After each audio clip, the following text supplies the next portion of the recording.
Hi, everyone. Welcome to Turning Point. I'm your host, Blaine Birch. And joining me today, a longtime friend, Chris Caldwell of Caldwell Creative. Chris and I have known each other for over 2 decades, which seems like amazing to me. But Chris comes from the same industry that I did, a creative agency. And Chris has done some really cool stuff over the years. So I'm really excited to have you on the show today. Yeah, thanks for having me. I'm really excited to chat with you, and hopefully we can give everyone out there some good stories and some good lessons and some good information. Well, I know we've both had lessons. That's the one thing. Every business owner has been around this long has lessons learned, and but that's that's what I guess has equipped us both to still be alive and kicking in industry. And I know you do a lot to help other agencies move forward from those experiences. So, but of course, before we get to sort of all that kind of stuff, I want to circle back to where you first got started as an entrepreneur. Like, what was the first thing that just, hit you and said, I'm going to do this?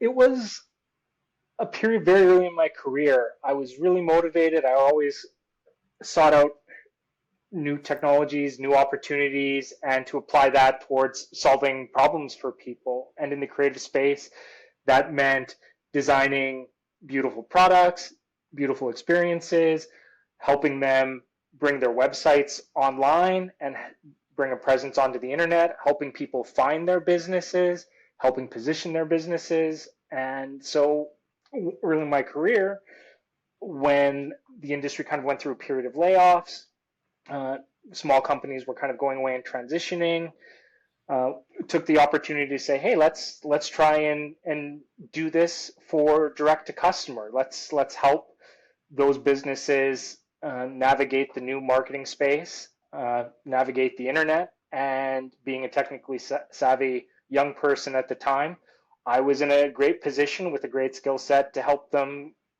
get their businesses online and helping people find them through new technologies. What I like hearing about that, Chris, is and this is similar with so many of the entrepreneurs I talk to. You're talking customer first, problem first, solving customer problems, and it isn't about building an empire. It isn't about making money. It's about solving people's problems, and that's where so many entrepreneurs, like exactly where we jump to. It's a passion to kind of help people, not just make a buck. Although that's part of it, I guess. Yeah, I mean, you have to survive in business, and you don't start a business just to make a buck. Like, you want to make a livelihood, but you want to do better for people. You want to support other people. You want to build a team that comes along on this journey with you, because you just can't do it alone. You're now solving problems that are too big for just one person, and you really do want other people to succeed at the end of the day. And you can't do that without providing great value to your customers and solving problems in ways that are meaningful to them, and or ways that they just can't do on their own. Yeah. And how'd you find your first customer? I always like asking that question, because there's always some really interesting story usually around that. Yeah, I think my first customer, it just happens you're at a networking event, or a pub or something that's informal, and you're just talking about the work you do to some stranger, and they're like, oh, I have that problem. And all of a sudden you're like, oh, let's talk about your problem, and let's understand what it is and how it's impacting you. And then all of a sudden you're like, well, oh, that's totally in my wheelhouse. I can help you do that. Let's do a deal. And I didn't call it that. It was just like, oh, let's work together. We got along personally. We felt like we would be a good fit. We could talk openly to each other. And after you do that, you just deliver on the problems you're trying to solve for them. And like I always say, I made more money in the pub than anywhere else, because to me, finding clients so often it was built around relationship building, and it was more. It wasn't the phone call off the website ever. It was a lot of times introductions or networking events, and getting to know people, and having that a chance to really talk with them about the problems they have, and finding that way through. And um, it's it's interesting when it's you don't like, looking back years after years, I never really considered that sales. And yet it was actually like one of our direct outbound sort of sales tactics was going like networking. Just didn't feel like sales to me. Yeah, it's bizarre when you approach sales from a perspective of it's not about selling, it's about finding someone who has a problem you can solve, Yeah. and making sure that how you approach solving it works for them, that the money that they spend with you is returned in an ROI or in value. And that doesn't have to be a solution. That can be getting time back, it can be reducing operational costs, it can be achieving and overcoming a hurdle they didn't think was possible in the current landscape with their current team or capabilities. And there's Mm-hmm. so many ways that you can maximize value. I used to think that value was equivalent to dollars spent, and that's very rarely what people really want. It's they don't want an exact transaction. They want problem solved. They want emotional relief from stress. They Mm-hmm. want someone who works effortlessly with them, who understands what they're trying to do in their business, that can help get them closer to their vision of what their business needs to be. Yeah, it's so rarely connected with the artifact, like price for artifact. It's And the problem you solve isn't usually the artifact in a way. It goes much deeper, and it goes into their goals, and like you said, there's emotions, and there's stress, and there's pressure, and there's all of these other things that are you don't see it from the outside, but when you're helping these businesses, helping these organizations, it makes a difference to know what the root need is and what the root cause is all the time, right? Yeah, it's identifying.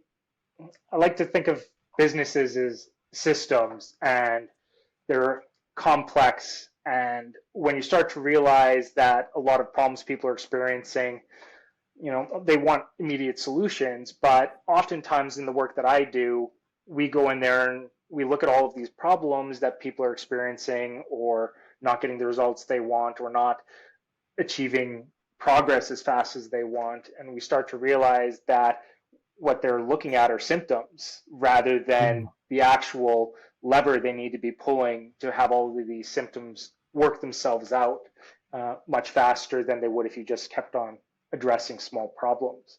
So when we Yeah, start talking about yeah, like lessons, it's one of those things where you can chase fires all day long, but to put the fires out and to be able to comfortably move on to the next big fire, you need to be really, really fine tuned and honed into those big levers in your business that are causing issues.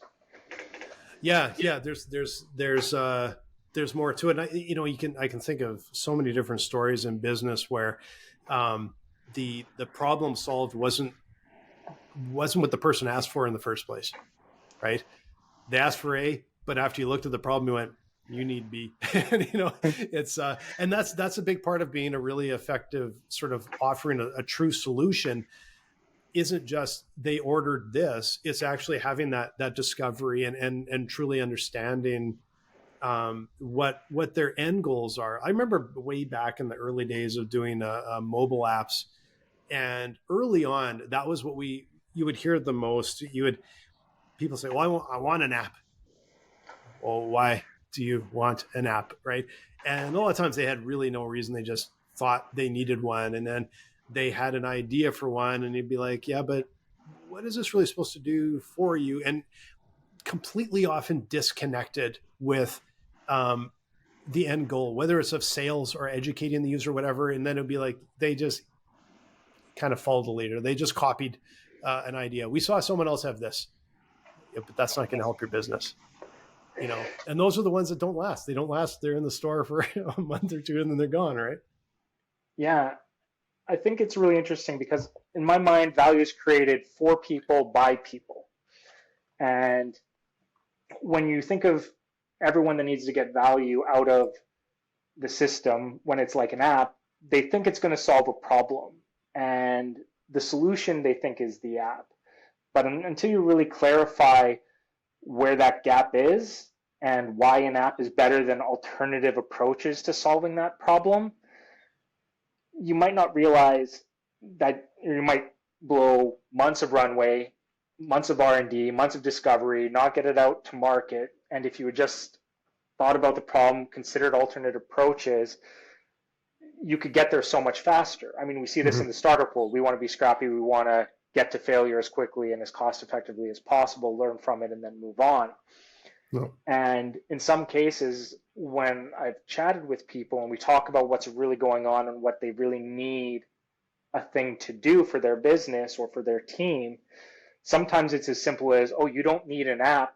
You just need a form that is a little bit more interactive, collects this stuff and presents it a certain way for you, and you don't need to do that. I mean, that was the case with someone who I was consulting with over the last couple months. They just wanted to spend 20 grand on something that we could achieve the same outcomes with in like $1,000.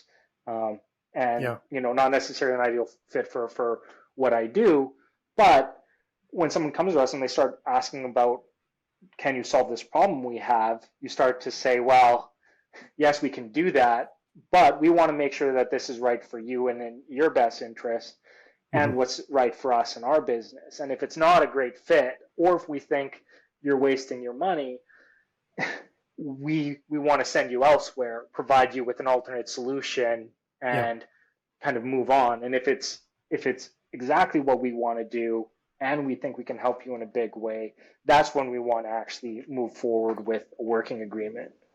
Yeah. And I got to tell you, because it's kind of funny. I got another podcast, the Mike and Blaine Show, and we were talking a few weeks ago about something, and I don't remember how it sort of weaved into the topic, but I made this comment about avoiding shitty clients, and Mike stopped, and he was trying not to laugh, and then he started poking me at it, and then we started to get like some comments on like on the show on LinkedIn and stuff, and people thought this was quite hilarious.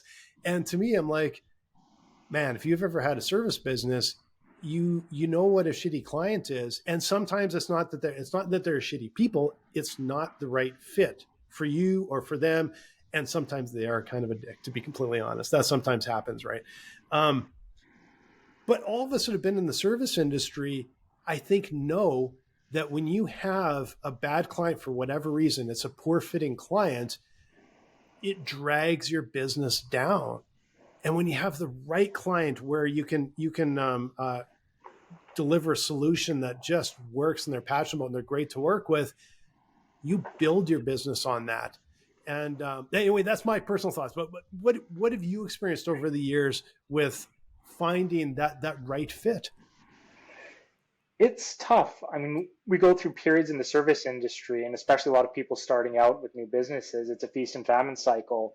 You don't have enough people, you don't have enough resources, you don't have all the systems and processes that are fine-tuned just yet, and you're trying to kind of do the work and then run your business and build it and grow it. And there's a transitioning point where you try to step away from doing all the day-to-day without everything falling apart, making sure your teams can produce consistent, reliable service. You want to give them freedom and control to do their work and not interfere with them, but you can't necessarily step away. And when we start looking at getting good or bad clients, that compounds all of the problems in your business when it's not the right fit. When you're trying to service, you have to invest significantly more. It reduces your ROI. It reduces your ability to manage your growth loop where you do the work. The client's satisfied and happy with the outcomes because it was a great fit.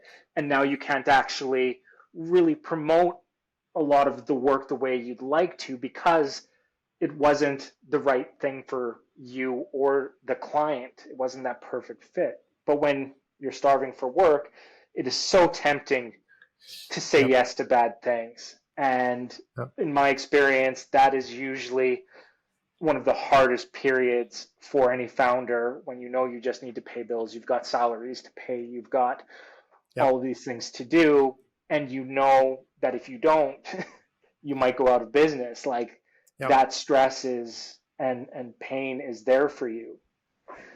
Yeah, and like we learned that over the years that you're, in the long run and over the longer term, being able to turn away clients that don't fit, are a poor fit, or not right for you, and be able to take on really good clients that you can build on is how you build your business and grow your business, and you'll make more money for less work than ever. In fact, one of our customers, Guy Bauer, maybe even on his podcast, I don't recall, literally said that. He goes, I've never made more money for less work than I do now. But it's because he was able to adjust and adapt and know, I can wait. I can hold on till the right clients come in, and it helps you build. But you and I both know, we've both been there when you just literally need revenue in the door and you need it to turn into cash. More importantly, you need that cash in the door. And sometimes you have to take those ones on and get that money in the door and live with it. And it feels like it's one step forward because you got enough cash to make payroll, and two steps back because you're doing the wrong work and your team's doing the wrong work, and it's just painful to do it. Absolutely. And I mean, at these moments too, it's critical that you clarify and re-clarify what those real problems are for that business. Because Mm-hmm. unless you have that clarity and you try to ship the work the same way or solve it using the same systems or approach, until Yep. you're really dialed in and finding that customer service fit in an agency world, it can be very, very hard for both people to adapt to Yeah. a mismatch of fit and work through that friction. And I find a lot of times the reason it's a poor fit is because they're asking for this deliverable that isn't the right solution for them, and they won't take no for an answer. But at some point you're going to get blamed because it's not going to work as they intend. And that was one of the things that over the years, like we learned early on, and like in my agency days, we had some hard lessons early on with some poor fitting clients and some big ones. And we learned some really hard lessons, and you still struggle over the years to always bring those right ones in that you work really well with and can have a major impact on them, and thus a major impact on your own business. And we were always trying to find ways to help us qualify so that we knew we were bringing the right ones in. And every once in a while, you just had the hard lesson because you had to bring the money in. It was always a good reminder. Okay, let's not do that again for a while if we can get away with it. Yeah. The reality of business, right? Like you just sometimes you got to do what you got to do to keep the doors open. Yeah. And this is where there's tons of stuff you can do to mitigate these risks, right? In your development and creative production process. Mm-hmm. And I like to think of strategy as solving the right problems for the right people in the right ways. And good strategy means you're doing a good analysis. You've got some principle-driven approaches that guide decision-making so you know what's better. They could be industry best practices. They could be, the type of brand you're trying to create and you want to deliver on your promise to your customers and your position in market. And the third one is like that cohesive plan of action that you're going to follow that's more tactical, that's going to achieve results. And I always tell people that when you're talking about the work or the solutions, to speak to strategy. So you're always speaking to that thoughtful analysis. You're thinking about those guiding principles. And what I see a lot of companies do is they focus too much on like one solution or one way of going about it. And that's like you only have one tactical execution plan. And so when you talk about a client wanting something and that not being what you think is going to be best for their business, this is where we want to make sure that you're presenting multiple viable approaches to solving their problem. And you speak to the strategy, you speak to that analysis, you speak to that guiding principle. And some of those things are like cost. We need it to be underneath this budget. We need to deliver on these platforms and have these features. So that's kind of part of what you're talking to. But when you start looking at viable approaches and presenting different options, you're not just saying, here's a solution. You're going to talk about what's most effective for Mm-hmm. you in your market with your team so that you can make the best decision for your business. And I know when I was younger, there was a lot of debate around, do you show people one that you want them to go with and kind of like dial in the rest? Or, you know, there's a lot of stuff where you're thinking it's extra work and it'll eat into your profit margins. But at the end of the day, if you build that into how you operate as a team business and how you walk your clients through decision making in a space that they're not the expert in, Mm-hmm.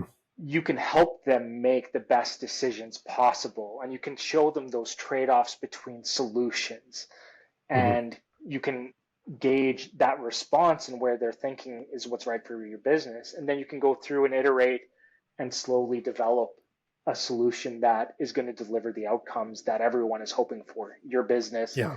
their customers. And it's transformative as soon as you start to say, hey, we need to think of multiple viable options as part of our process, not just delivering the thing that they Yeah. want. And viable options is the important part, because you might believe in one and there's a good chance they're picking a different one. And so you don't want to mail in the different one. You want, like you said, if you're going to give them 3 options, you got to believe in all 3. Even if you have a favorite, you got to be comfortable in going like, these are all really good options. Here's, like I said, explain the strategy, I'm explain the projected outcomes, what we think is going to happen. But you also hit the nail on the head of something else that we've seen before. I'm sure you've seen it in the agency world, where a firm actually has like a one, like that one trick pony in a way, like, this is what we do. And if you come to us, we don't really care about your problem because we're going to do it this one way. And so they're really good at rinse and repeat. They're very good at, they can make it really generally profitable because you're doing something they're really familiar with. But I think, and sometimes it will work amazingly well, but there's other times where you're missing the true solution part, because you're not thinking about the problem. You're just saying, this whether it's square peg and round hole, that's what we're doing because we sell square pegs.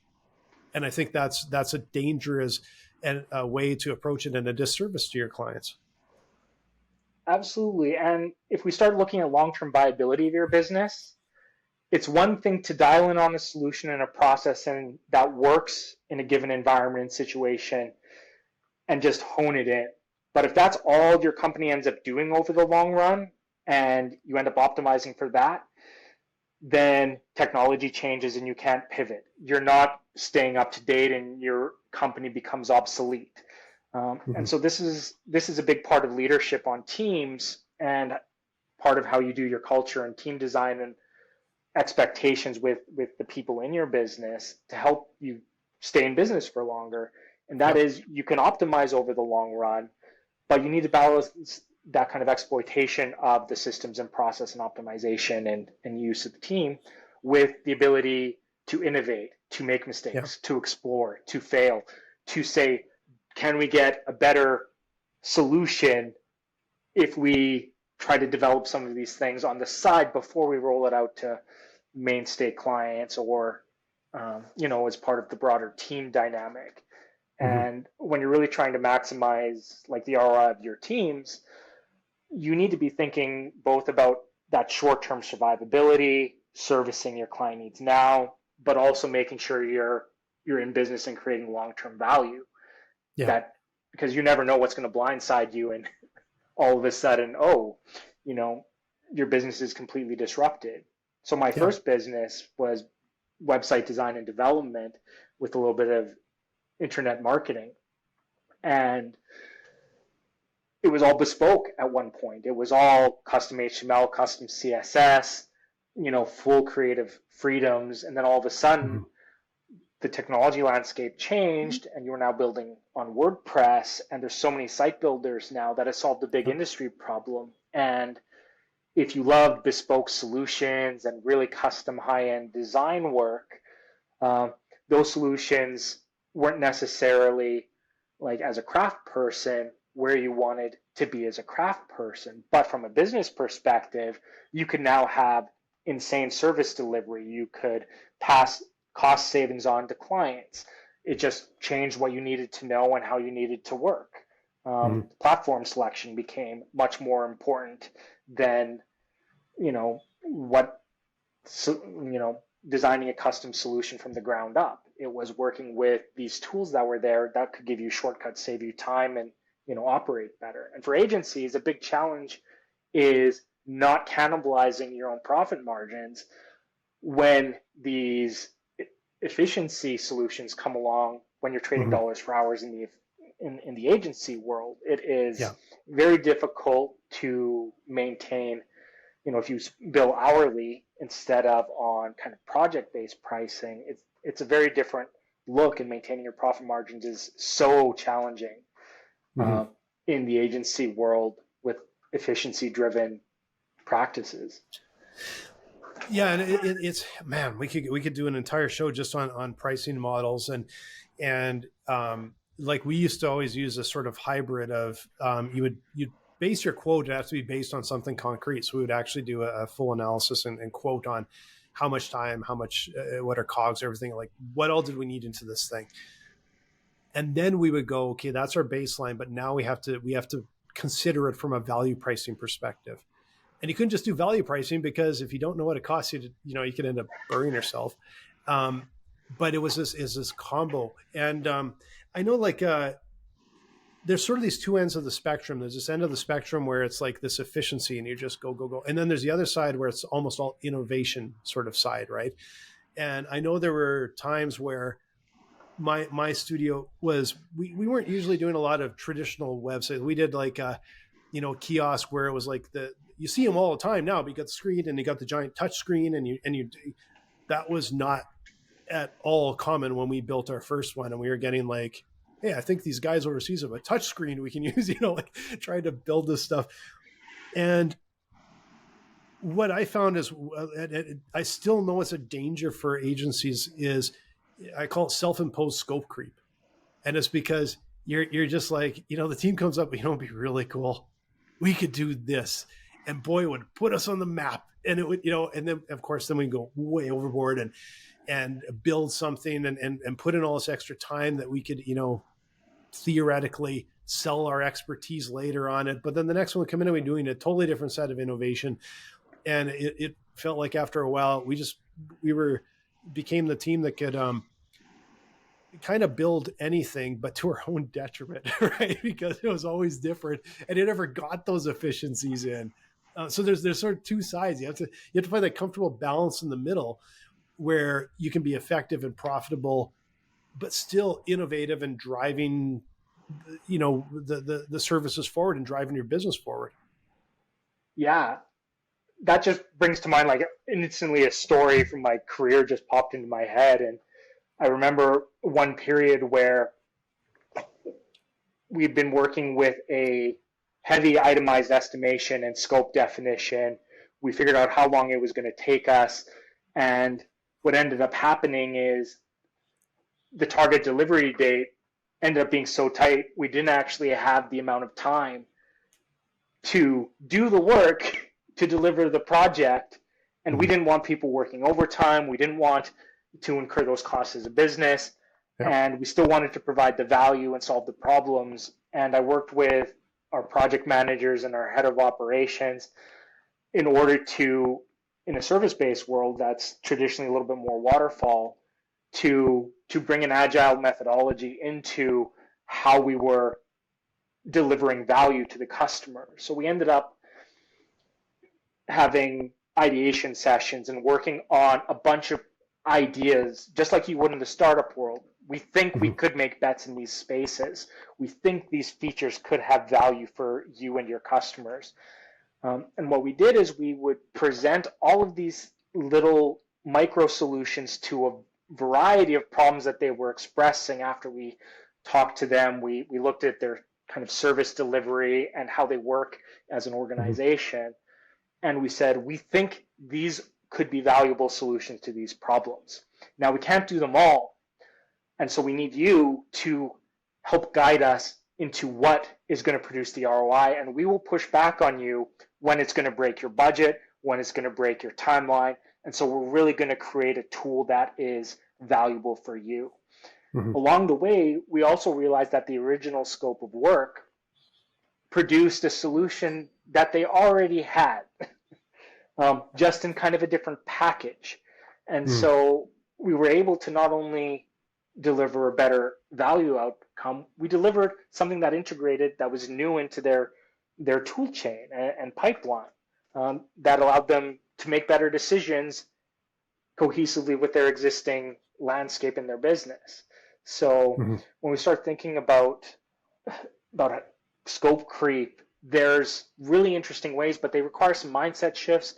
They're uncomfortable, and they require you investing time in different aspects of your project, not just taking more time, but you have to change where that focus is for your team and how they think about staying on budget and on time, rather than just having, here's an allotted number of hours, here's the project plan, here's our features. Are our features being delivered when we think they should be delivered?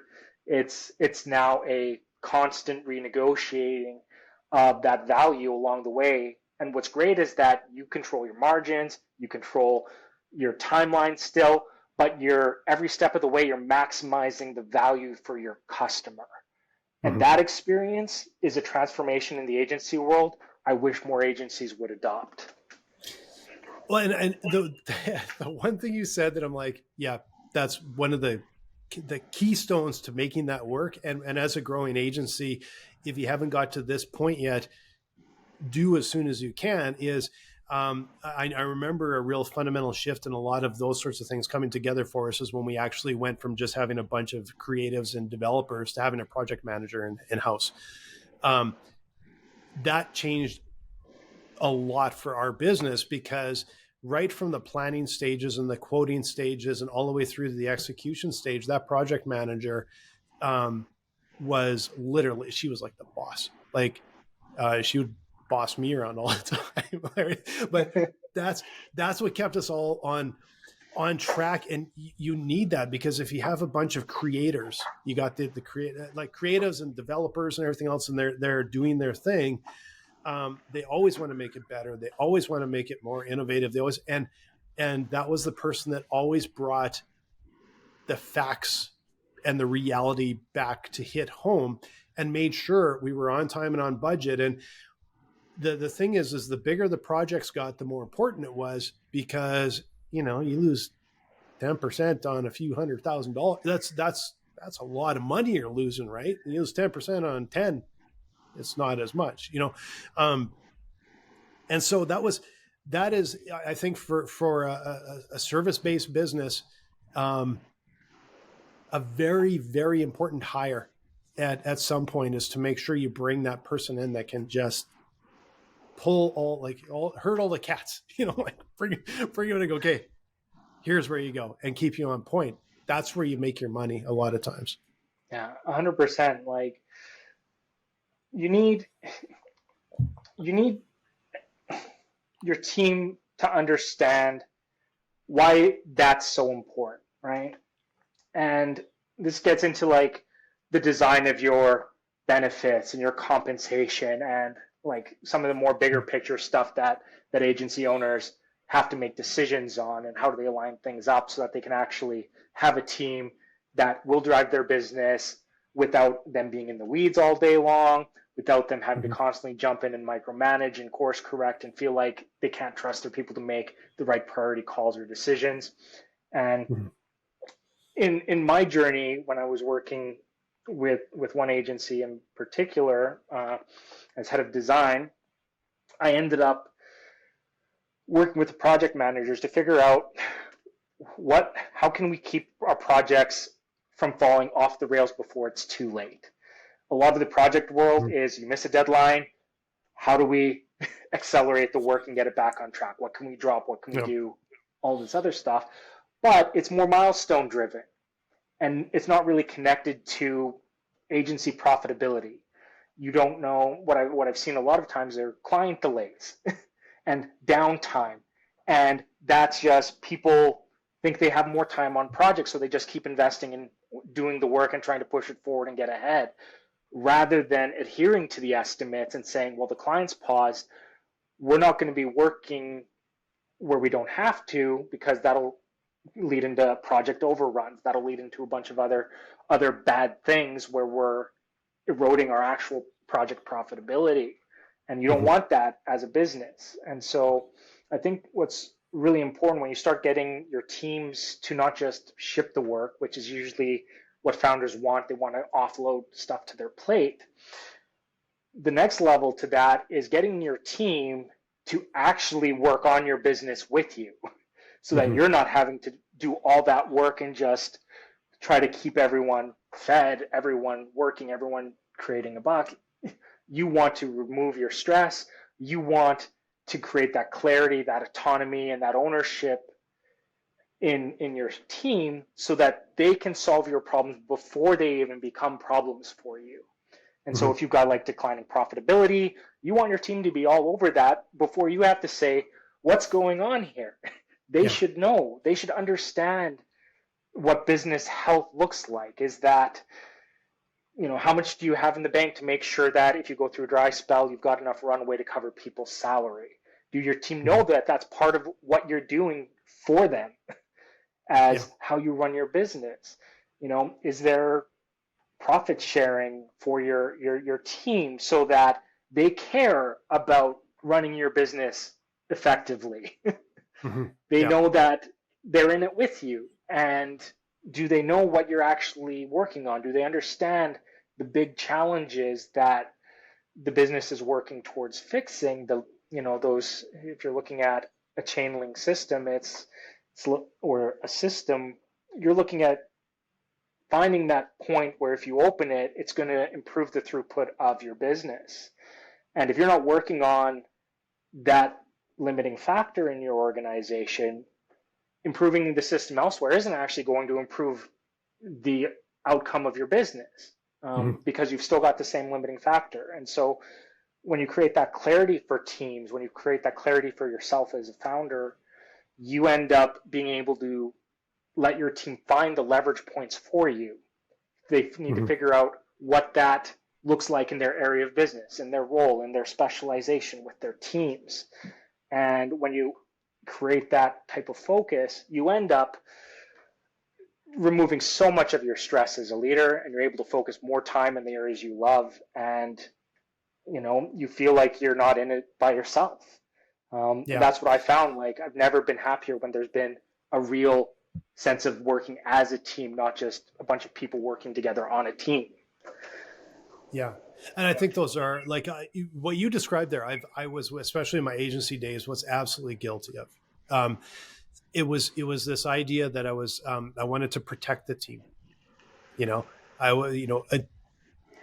carry all the weight on my shoulders, my business partner on his shoulders. Like it was, we carried all the weight.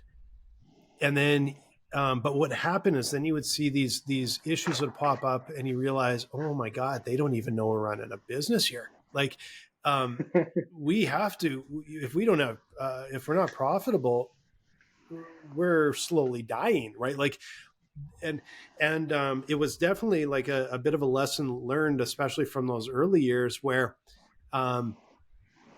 you need to get that team engagement, but you have to have them involved, and they have to carry, like you said, they have to carry some of that load. They have to know what and why, so that they have a context there. And it's not just go and be super creative, because that's not enough, right? And I think especially today, you even mentioned today, this is, man, I think it's more challenging now than it was right in the middle of COVID for a lot of businesses. They've been in flux for years. There's so many changes. Inflation just sounds like something on the news, but it's a thing, and it affects businesses from top to bottom, and affects who's buying through that entire chain. And businesses do not have, especially small business, they don't have a lot of room to move right now. The margins are tight, and it's a real challenge, even with bringing in the right people and keeping the right people. And so bringing, I really, I appreciate what you're saying is getting them involved and getting them involved in the business and understanding the goals and the vision and the mission, and even to the point where they understand down to the nuts and bolts of the profitability. I think it's really, really important. And I think that was definitely a place I went wrong because I was trying to protect. It wasn't effective. Yeah, it was a game changer for me, realizing like, and this is the difference between more of the autocratic leadership approaches that are position rely on position, right? Like a lot of founders don't realize this, and people in leadership positions on teams, and I'm guilty of this in my early career, is I thought I was a leader just because of how long I'd been in industry or how Mm-hmm. what my title was in the team, and because of all the things I had done. And I turned out that I really didn't know how to lead the people who create and deliver value for me, for the customers, and for the business. Mm-hmm. In a way, I understood kind of like the business side of it, but business leadership is different than leading the people in your business. Mm-hmm. And what was a game changer for me and how I transformed my approach to leadership and what inspired all of these changes into how I create value for the teams that I work with and lead and the businesses I contribute to is this idea of treating my product or my leadership practice for the teams that I work with as a product service delivery, as a business, as my team are my customers, and I'm delivering those products and services. And so it turns leadership kind of on its head. And this is where the ideas of servant leadership, where they come from, is when you're a business owner, you know you're serving your customers. That is your servant leadership to your market.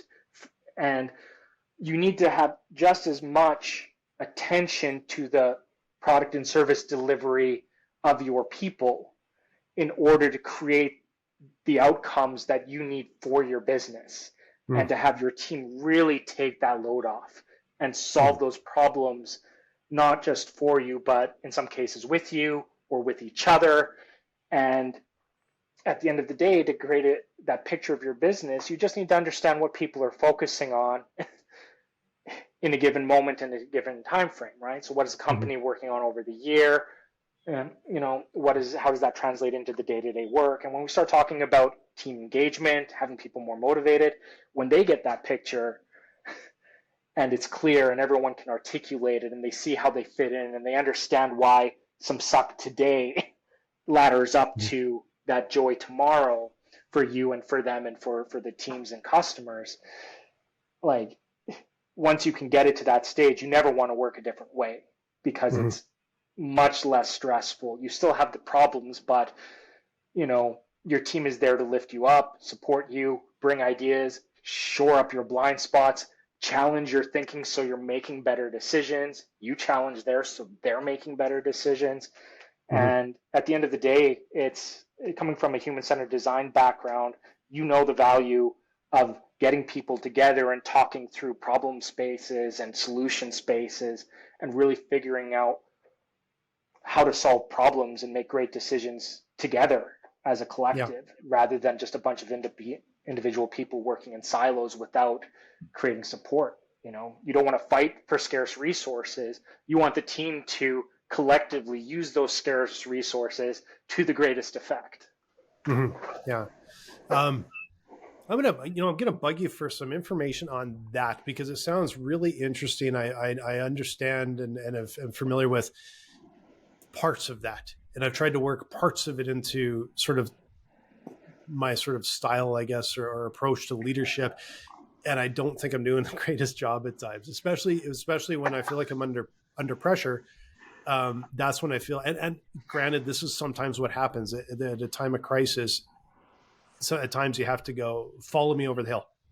Here's where we're going. Let's go. Follow me. But sometimes I think I rely on that too much, especially if there's a time of pressure, right? What do you recommend for learning about this sort of servant leadership kind of approach, like you mentioned? Because I've I've heard the term like once. I would like to learn more about that. I think the one piece of advice I give founders and leaders who are trying to do that to lead their teams is your team's your customer, and you know how to run a business.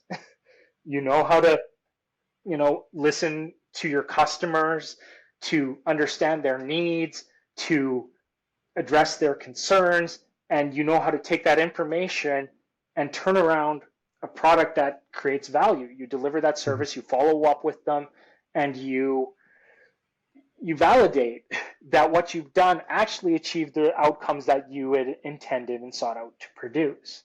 And that same dialogue, that same feedback mechanism applies to leading your people and your teams. And once you really realize that your team will tell you everything they need or you need to know for you to improve that part of your business, and you work together to say, hey, what does this look like for me? I want to spend less time constantly overseeing work. I want to do this. This is my part of that social agreement with the people you're working with. And I like working in these ways, and these are the friction points I'm going to have. What do you need? And it really sucks because it feels like you don't want to be spending your time doing that. But what you're really doing is developing that social contract, the same kind of contract you have between your business and your customers and your brand promise with the people on your team. And once you iterate on it and get your leadership practice working well enough, it becomes almost effortless, and you almost don't have to do much. And then you have very infrequent touch points. You get all your time back. You, instead of like course correcting, you're proactively like just making sure you're aligned, that people have a similar picture of what the future involves, and that we know what we're focusing on in the moment. And once you get that, I mean, it's a flywheel principle, right? It's a lot of effort to get going, just like a business. But once you get it there and you keep putting in the work, you're making those incremental improvements, you just have to spin that flywheel with minimal effort. It becomes almost effortless, and you have the systems and processes and communication loops in place to actually lead your team, give them more time back, let them make better decisions and do more work without you and push the business forward. And they'll be way more engaged and they'll want to drive. Like, I don't know any person who joins your business right out of the gate not wanting to help you with your business. And it's only when we break that trust, when we lose the things that person really wanted out of the business, not just the paycheck or the job, but the mentorship, the guidance, the investment in their development and growth that mirrors your business. Do you really get the most return on investment from the team you've built and the people you're managing? Yeah. This is a great segue to what you're doing today, because I know you have such a handle and a strong ability to communicate these ideas, and I know you're helping a lot of businesses do exactly this. And so I want to sort of move into what you're doing today and how you're helping businesses today to sort of achieve these goals. I'm actually working on a program.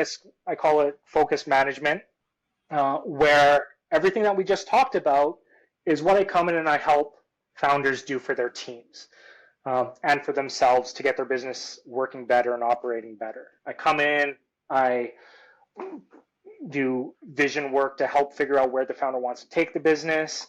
We look at the team and find disconnects between where they think the business is going and what their focus should be. And we really create a big picture viewpoint of what's going on in the organization. And that happens in like the first couple weeks of an engagement. From there, we come up with a game plan. We align on what some of those root causes are and where we think the biggest levers are. And we work with your team to roll it out. And over the course of 3 months, we work on your team mastering some of the transformational dialogue, the feedback and session that they need. We help them figure out metrics that are relevant to moving the business forward, both individually as a team or as a business. and we start looking at where people and teams should be placing their time, energy, and focus to get the business working better and eventually accelerate your progress towards that future that you're looking for, to improve the ROI, not just of how your business works and operates, but of getting time back, getting people more engaged, and really developing a culture in the business that other companies will have a difficult time competing with, because you work differently and you have an entire team behind you that is supporting you in your efforts. Yeah. And the big thing for me is that this sort of approach you have in the system you've built, and it's built on 20 some odd years of doing. And I think sometimes there's a lot of experts out there that haven't done, and you've done it, and you've honed it over decades of being in the trenches. And so how should people get hold of you if they want to learn a bit more about your services? I think probably the best way is to DM me on LinkedIn, or they can check out my website at caldwellcreative.com. That's terrific. Easy peasy, easy to find you, easy spelling. So, well, this has been a really great conversation, Chris. We got into some really interesting areas, and as usual, I kind of at some point kind of forgot we were recording a podcast and just wanted to like pick your brain on stuff. That's where it gets really interesting for me. And I think, you've covered some really interesting areas, and I know there's founders out there. Like I said, there's a lot of pressure on businesses right now. But this is the time where you need to make some moves. There's not a lot of room to move. There's not a lot of margin for error, and these are the types of things that businesses can build on going in through to 24 and coming out of this sort of dark hole at times. I think it feels like for a lot of businesses. So.